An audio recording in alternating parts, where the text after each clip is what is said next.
Basına ve kamuoyuna.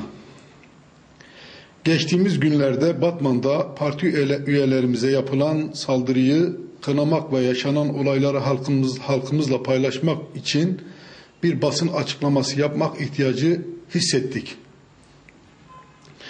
Bilinen menfur olayda partimiz üyelerine bir saldırı olmuş ve daha başka bir olayda da düğün yerine ateş açılmış ve açılan ateşle bir gencimiz hayatını kaybetmiştir.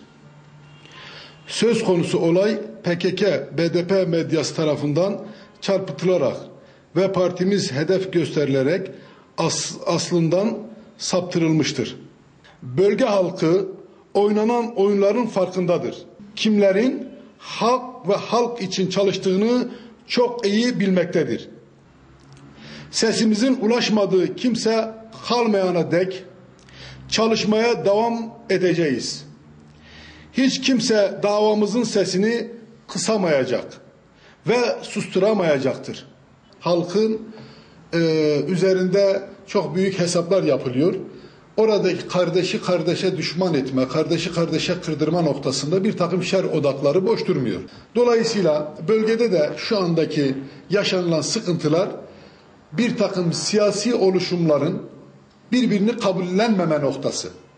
Bölgede benden başka kimse olamaz, benden başka kimse çalışma yapamaz, bölge benimdir, benim kontrolümdedir düşüncesini kesinlikle taşıyamaz.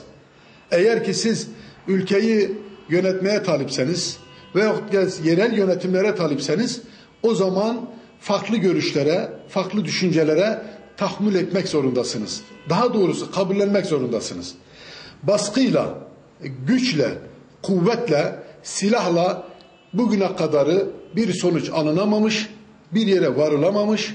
Dolayısıyla bundan sonra da mümkünatı yoktur. Mümkünatı yoktur.